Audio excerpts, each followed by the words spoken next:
Hello, can I help you?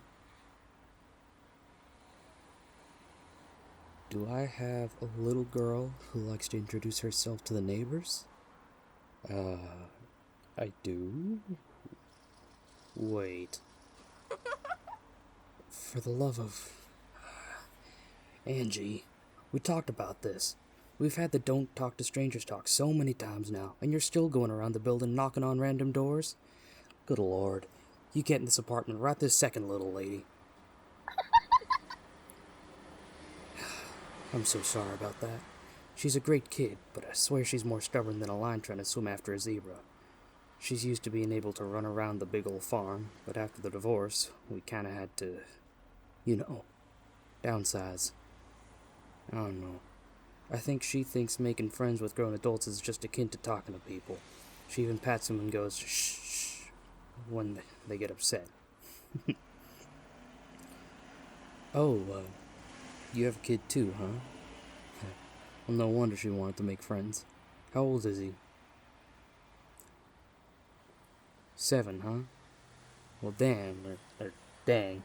That's about the same age as Angie. What's the little tyke's name, then? Oliver? Good old Ollie, you'll love to see it. Maybe when I'm not a zombie, we could arrange a playdate for him or something.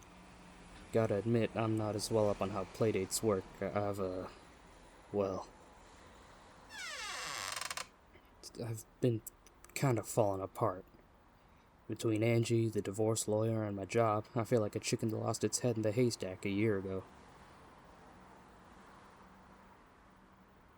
Do I need any help? Oh, sweetheart, I couldn't ask you to do that. I don't want to make no trouble, especially if you're seeing someone.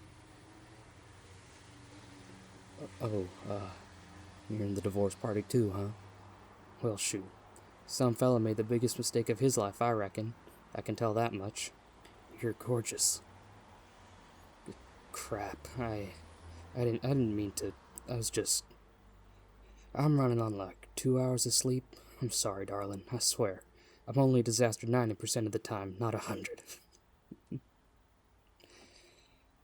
I work at the office complex a few miles down the road. I'm an engineer at Omnitex Corp. Ain't glamorous, and the snotty city boys make fun of my accent all the time, but it pays well. They call me old yapper. They think they're real clever. The damn tie-wearing, fresh out of college, have to have a beer by lunch just to stand life twerps. No offense to non-accent-having city folk. Damn, I'm real good at accidentally offending you, huh? You hail from the big city, darling? No, you can't tell.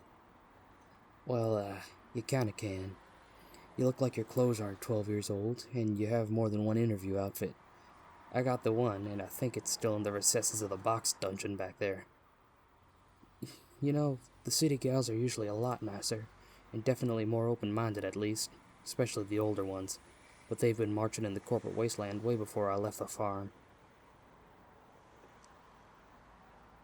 Yeah, I grew up on the farm, mostly acting as free labor for my grandpappy. Funny man. Could lay out a feral pig with one punch, even when he had his rifle. Shoot, you grew up on a ranch? Small world, huh? What sort of animals did you wrangle, darling? Horses, goats, cows, and chickens. Dang, I bet you still got some of that no-nonsense muscle, especially if you handled goats. Head-butting little shit. Angie, you ain't a goat. Do not headbutt me in the literal butt. I swear, that girl. I love her with all my heart, but she really loves acting like a literal barn animal. Doesn't even ask for burgers. She'll just moo at me and pretend to die. I hope your son is okay with crazy little girls wanting to be his friend. Yeah?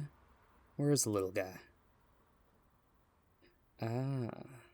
With his grandparents while you unpack. Is he prone to climbing box towers as well? It's fair. Smart, even. I should have thought of that. But Angie's grandparents on my side passed a while ago. Her grandparents on her mom's side, well, they won't even tell me where Britt is at present, so I doubt they'd watch her, unfortunately.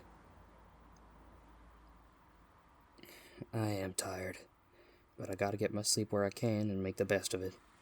I work 9 or 10 hours a day, walk to and from work, and if I'm late by even 5 minutes, the babysitter I hired will charge me an arm and a leg. Money ain't a problem, but trying to wrangle everything feels impossible.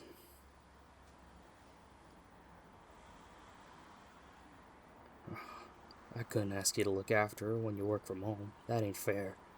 It's a sweet offer, of course, but shoot, I couldn't impose on you, darling. No. I don't have an inkling of what you do for work.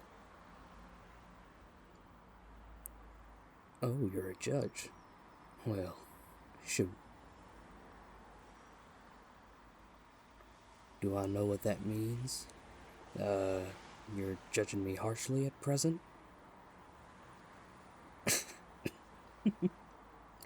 I swear, she's gonna headbutt me hard enough that I'm gonna need knee surgery. I bet you handle chaos like a pro, hon. Still, I don't want to be a bother. You want to help? Shoot, I don't know what to do with a woman of your stature crossing her arms and bossing me around, if I'm honest. I ain't complaining, no, not at all, but dang. I'll have a think on it, okay? I'd appreciate the help. I acknowledge that I need it, absolutely. But we're just meeting, and we're meeting because my daughter made me look like a negligent dummy. And she keeps headbutting me in the butt and making goat noises while I'm trying to converse with you. I'm just saying, you're easily the nicest neighbor in the building I've met thus far. Most of the neighbors just knock on my door and demand I get my little gremlin. I don't think most of them are parents, though. Certainly not ones that would understand what little escape artist kids can be.